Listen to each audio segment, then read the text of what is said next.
Ireland decided this week to scrap their voting machines, like the one stored here in Dublin.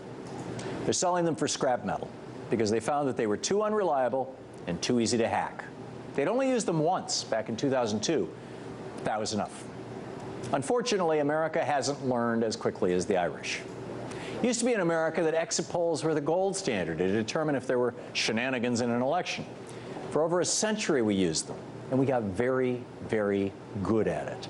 They almost never deviated by more than a few tenths of a percentage from the actual electoral outcome, and when they did, it was a sure sign of fraud. Such a sure sign that exit polls were used successfully to expose and then overturn fraudulent elections in places like Ukraine, Serbia, and Georgia. Polling companies were really good at this, and they had great success here in the United States in the election of 1998, when voting machines only recorded 7% of the national vote. But in the elections of 2000 and 2002, something odd began to happen right after the Bush presidency began.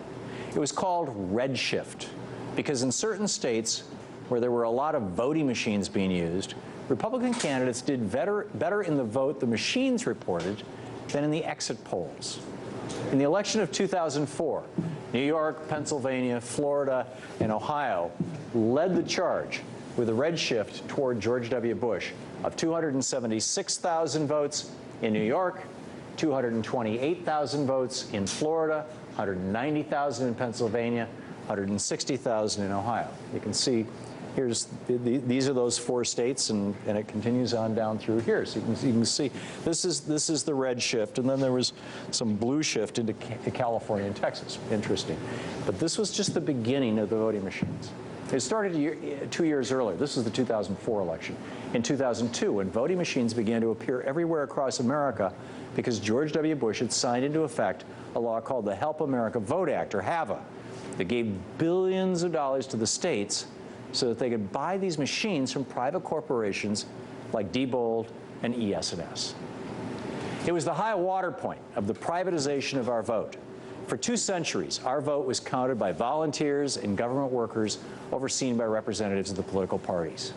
That all changed in 2000 and 2004. Now, over 90% of our vote is recorded or counted in secret on corporate machines. And those corporations tell us who won our elections. Why is it a secret? Well, because the voting machine companies say they have copyright and trademark rights to keep their software and hardware secret from us. And so that red shift has continued, and in some cases accelerated in every election since 2002 to this day. Expect to see it this November if any of the exit polling companies will release their raw data, something that most stopped doing when their numbers went totally screwy in 2004, particularly in Ohio. Back in 2004, Tina Brown had a TV show called Topic A with Tina Brown on CNBC. And one day, she was off, and Howard Dean filled in for her. Dean had Bev Harris of BlackBoxVoting.org on the show, and together, they showed how easy it was to rig an election.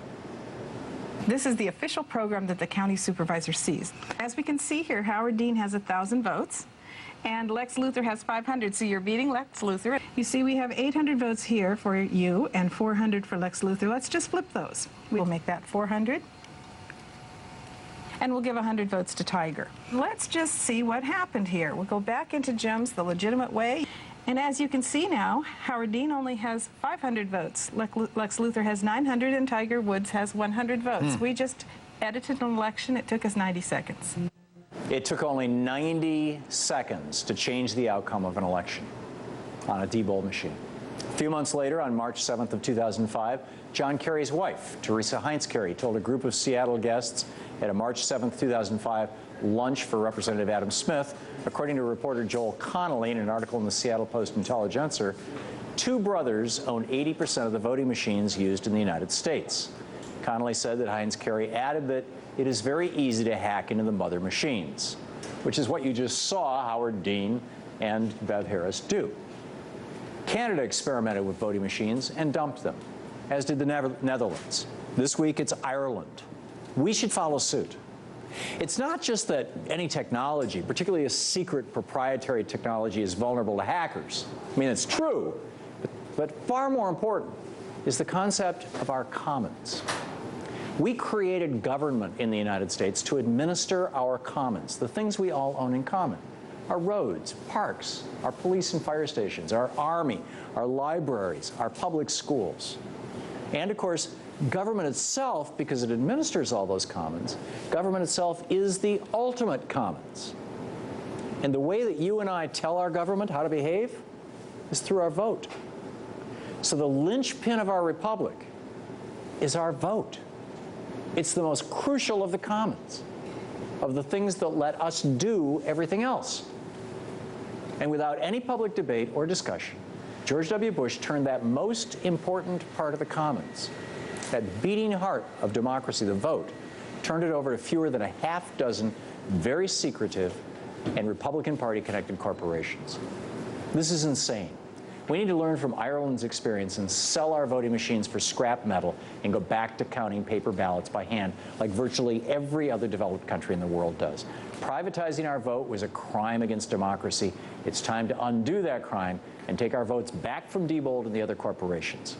You can learn more over at blackboxvoting.org.